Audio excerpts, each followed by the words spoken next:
सभी को मेरा नमस्कार। मैं सुमन शर्मा आप सबका स्वागत करती हूँ। अनुवाद का पेपर है ये, second semester CBLU Bhiwani Chaudhary Bansilal विश्वविद्यालय हरियाणा। सेकंड सेमेस्टर, जैसा कि आपको पता है कि CBLU में CBCS सिस्टम है, चॉइस बेस्ड क्रेडिट सिस्टम। उसके अनुसार 2 पेपर होते हैं। ये सेकंड पेपर है और अनुवाद का पेपर है। सिर्फ मेरा उद्देश्य अगला जो सेमेस्टर आएगा उन बच्चों को ये पेपर सेव हो जाता है और अच्छी जानकारी मिल जाती है। पहले वाला पेपर ढूंढने से भी नहीं मिलता है, तो यही मेरा उद्देश्य इसका है। तो देखिए 5 प्रश्न करने हैं, 80 नंबर का है, 3 घंटे का पेपर है। सबसे पहला क्वेश्चन जो है सभी के लिए अनिवार्य है। ये नहीं कोई भी प्रश्न कर सकते हैं, लेकिन ऑब्जेक्टिव प्रश्न है ये। केंद्रीय अनुवाद ब्यूरो की स्थापना 1 मार्च 1917 की हुई थी।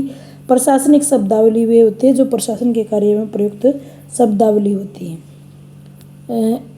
विप का मतलब होता है संचेतक। राइट ऑफ का मतलब खारिज करना। रेलवे में प्रयुक्त होने वाली शब्दावली जैसे गार्ड, जैसे टीटी, जैसे रेलवे स्टेशन, इस प्रकार से। रेलवे में प्रयुक्त होने वाले शब्दों का अनुवाद कीजिए। एजेंट को हम प्रतिनिधि कहते हैं। एस्टिमेटिव फोरकास्ट को अनुमानित या पूर्व अनुमानित कहते हैं। वाणिज्य का मतलब होता है व्यापारिक। अनुवाद से क्या अभिप्राय है आप सभी जानते हो। व्यापारिक या वाणिज्यिक अनुवाद जो व्यापार में, जैसे शेयर मार्केट, इस तरह के शब्द। पारिभाषिक शब्दावली के 3 प्रमुख सिद्धांत हैं जो राष्ट्रीय, अंतर्राष्ट्रीय और एक समन्वयवादी सिद्धांत। अनुवाद की 2 विशेषताएं हैं। अनुवाद के लिए एक लक्ष्य भाषा, एक स्रोत भाषा होनी जरूरी है। किन्हीं 2 भाषाओं का ज्ञान होने पर ही अनुवाद किया जा सकता है। अनुवाद के 3 प्रकार होते हैं, शब्दानुवाद, भावानुवाद। तो इस प्रकार से आप कर सकते हैं। अनुवाद क्या है, उसके महत्व और विशेषताएं बतानी है, या अर्थ और स्वरूप। सारा अनुवाद किसे कहते हैं, सारा अनुवाद की प्रक्रिया, भाषा अनुवाद और शब्दानुवाद की तुलना करते हुए दोनों की विशेषताएं बतानी है।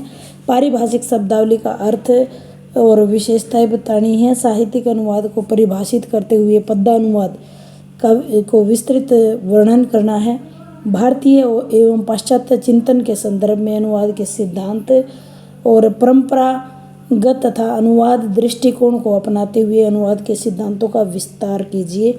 ये आपका पेपर है और इस पेपर की अनुवाद नाम की एक प्लेलिस्ट है। पूरे की पूरी जानकारी इससे संबंधित, यानी एक भी प्रश्न ऐसा नहीं है जो उसमें ना करवाया गया हो। अगर आपको अनुवाद से संबंधित जानकारी चाहिए तो आप प्लेलिस्ट में जाइएगा चैनल की और अनुवाद से आप देख सकते हैं।